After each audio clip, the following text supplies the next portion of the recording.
Assalamualaikum warahmatullahi wabarakatuh. Perkenalkan, nama saya Vena Emilia, NPM 2341239, kelas akuntansi 23A, mata kuliah Sistem Pengendalian Manajemen. Baik, di sini saya akan menjelaskan mengenai perilaku dalam organisasi. Perilaku dalam organisasi adalah ilmu yang mempelajari bagaimana individu dan kelompok berperilaku di lingkungan kerja. Tujuannya adalah memahami, memprediksi, dan mengendalikan perilaku agar mendukung tercapainya tujuan organisasi. Perilaku organisasi tidak hanya membahas cara seseorang bekerja, tetapi juga bagaimana mereka berinteraksi, berkomunikasi, dan menyesuaikan diri dengan budaya organisasi. Ruang lingkup perilaku organisasi, yaitu ada tingkat individu, yaitu sikap, kepribadian, persepsi nilai, dan motivasi kerja. Dan ada tingkat kelompok, yaitu komunikasi, kepemimpinan, kerjasama, kekuasaan, dan konflik.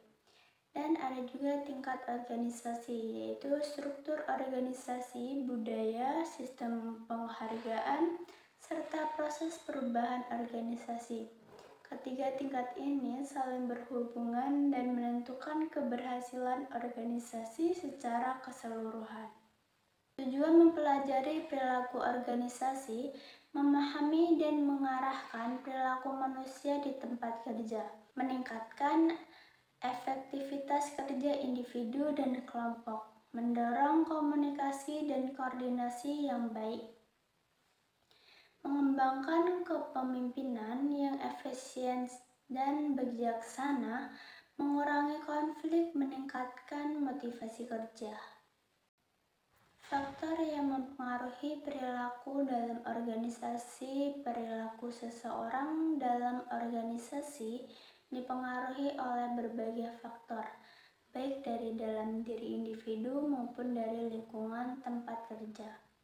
Faktor-faktor tersebut antara lain ada faktor individu, yaitu kepribadian, nilai persepsi, motivasi, dan pengalaman. Dan ada faktor kelompok, yaitu gaya komunikasi, norma kelompok, dan kepemimpinan. Dan ada juga faktor organisasi, struktur organisasi, budaya kerja, dan sistem penghargaan. Komponen utama perilaku organisasi, yang pertama ada sikap, yaitu pandangan positif atau negatif terhadap pekerjaan dan rekan kerja. Dan motivasi, yaitu dorongan yang membuat seseorang bersemangat mencapai tujuan. Dan ada kepemimpinan, yaitu kemampuan mempengaruhi, mengarahkan, dan menginspirasi orang lain.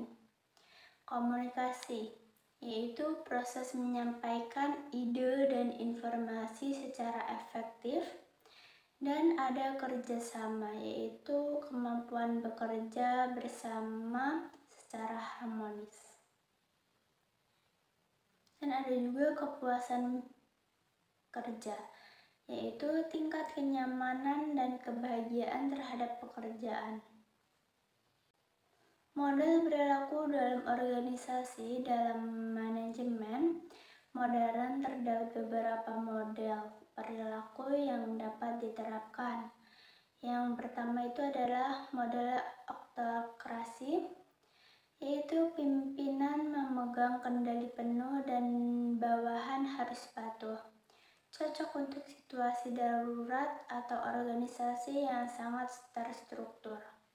Dan ada juga model suportif, yaitu pimpinan berperan memberi dukungan, moral, dan motivasi.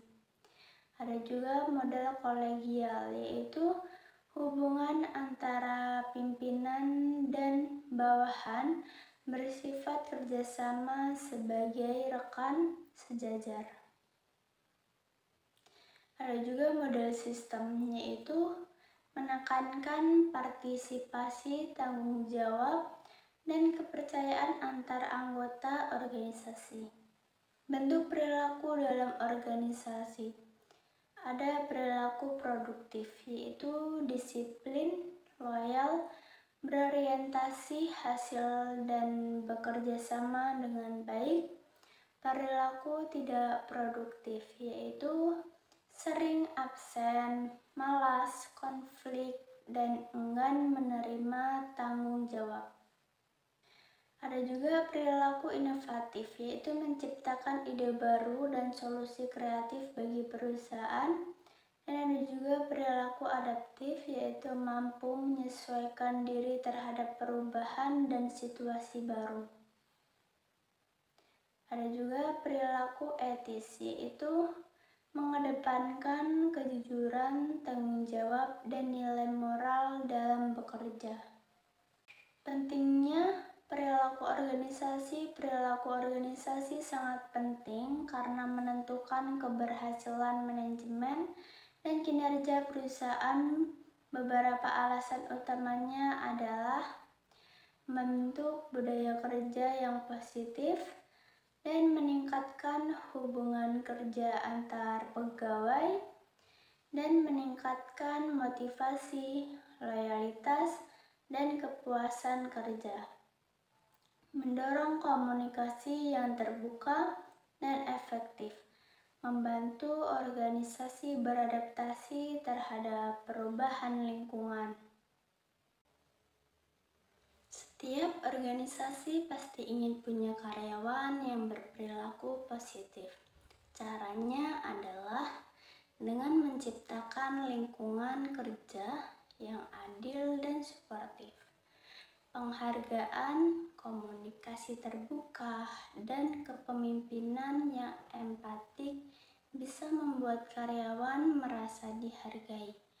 Ketika mereka merasakan menjadi bagian penting dari organisasi, maka motivasi dan loyalitas akan meningkat dengan sendirinya.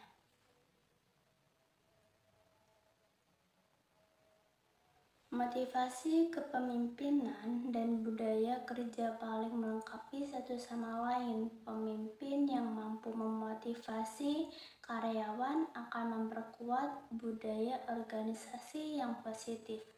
Sebaliknya, budaya organisasi yang sehat akan melahirkan pimpinan dan karyawan yang berkomitmen.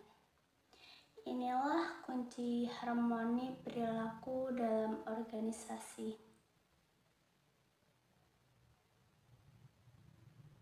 Ketika motivasi tinggi, kepemimpinan efektif, dan budaya kerja kuat, organisasi akan berjalan lebih solid, produktivitas meningkat, konflik menurun, dan karyawan lebih bahagia. Inilah hasil dari perilaku organisasi yang sehat dan dinamis. Tempat kerja yang tidak hanya menghasilkan keuntungan, tapi juga kebahagiaan. Contoh penerapan perilaku organisasi, yaitu bisa dapat pemberian penghargaan atas kinerja terbaik karyawan, atau program pelatihan dan team building untuk meningkatkan kerjasama tim, dan ada penerapan komunikasi dua arah antara atasan dan bawahan, dan penanganan konflik dengan pendekatan win-win solution, dan pembentukan budaya kerja yang berbasis nilai dan integritas. Dengan penerapan perilaku organisasi yang baik, perusahaan dapat menciptakan lingkungan kerja yang sehat, produktif, dan berkelanjutan. Baik, itu penjelasan dari saya mengenai perilaku dalam organisasi. Saya akhiri, wassalamualaikum warahmatullahi wabarakatuh.